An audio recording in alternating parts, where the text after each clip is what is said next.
Copyright disclaimer. This video is for educational purposes only. Some footage is used under fair use for commentary, research, and analysis. All rights remain with the original copyright owners. We do not claim ownership of third-party content. Now please enjoy the video.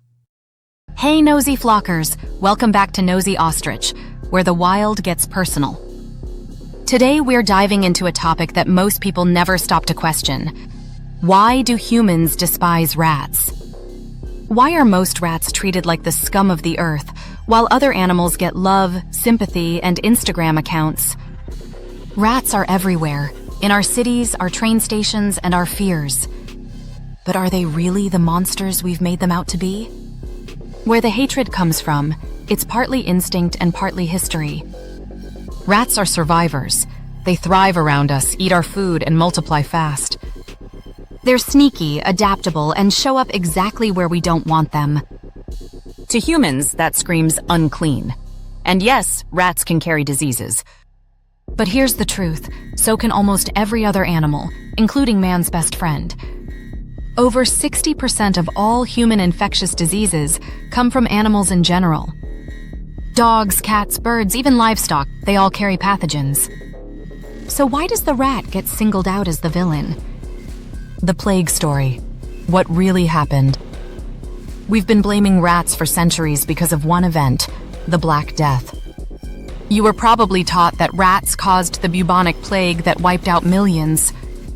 But the real culprit was the flea, a tiny passenger that carried the bacterium Yersinia pestis. Those fleas didn't just live on rats. They were also found on mice, gerbils, and even cats. Rats were guilty by association, an easy target during one of history's darkest times.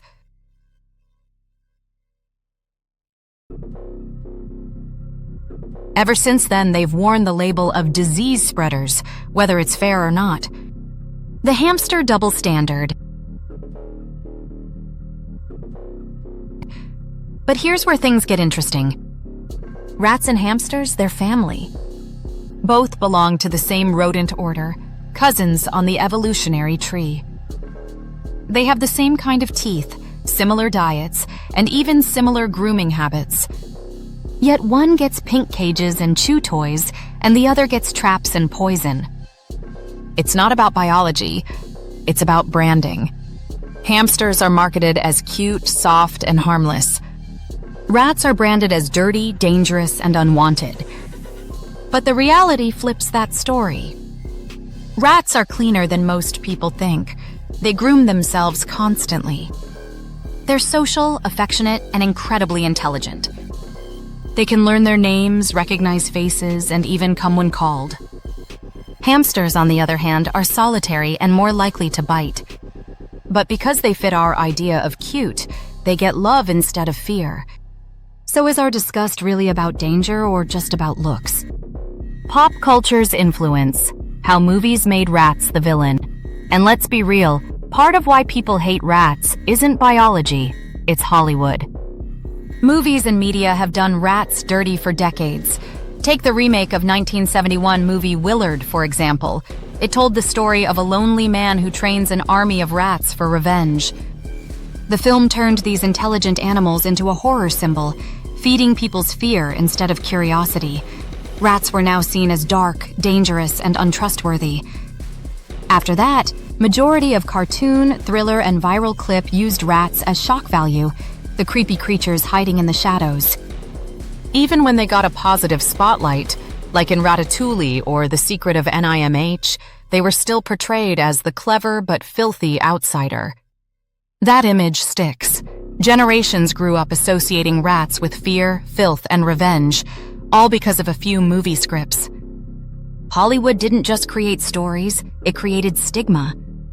So now when people see a rat, they don't see an intelligent animal. They see Willard's army. Not to mention the words we use. If someone calls you a rat, aka a snitch, it is being used as a derogatory word.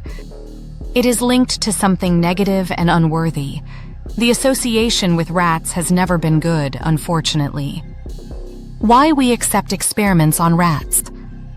Another reason rats get such a bad reputation is because of science. they've become the face of lab testing. Rats are small, reproduce quickly, and share a lot of genetic and physiological traits with humans. They've helped develop vaccines, treatments, and even cancer research breakthroughs. But somewhere along the way, people stopped seeing them as living creatures and started seeing them as tools. It's easy to distance ourselves from an animal society already tells us is disposable. That mindset didn't come from nature, it came from conditioning. Cultures that treat rats as sacred. Here's the twist. Not everyone despises them. In Rajasthan, India, there's a temple called Karni Mata, where thousands of rats roam free.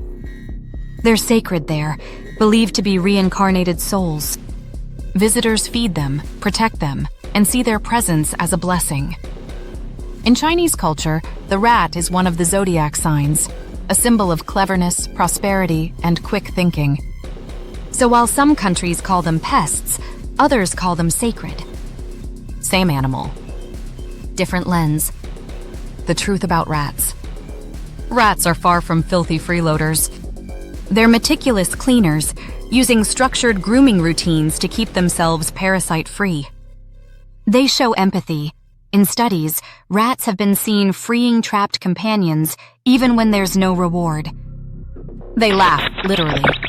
Scientists discovered that rats emit high-frequency chirps when tickled or playing, the rodent version of joy. And believe it or not, rats save lives. African giant pouched rats are trained to detect landmines and tuberculosis in humans. They've cleared minefields and identified disease cases that machines missed. Not bad for an animal everyone loves to hate. The hard truth. Maybe humans despise rats because they remind us too much of ourselves. They adapt, they survive, they outsmart traps and live off our waste. They thrive in the cracks of the world we built, and maybe we don't like that mirror. The rat isn't a villain. It's a survivor, a problem solver, and in many ways, a reflection of our own messy resilience. Questions for the flock. Is our hatred for rats really about hygiene, or is it about how they make us feel? If rats can show empathy, laugh, and even save lives, do they deserve the reputation they've been given? And if we can adore their cousins, the hamsters, why can't we look at rats with the same compassion? Drop your thoughts in the comments below, and let's get real about it. Most importantly, don't forget to like, subscribe, and click that notification bell so we can continue to flock together. Stay curious, stay kind, and remember, the wild is full of heart.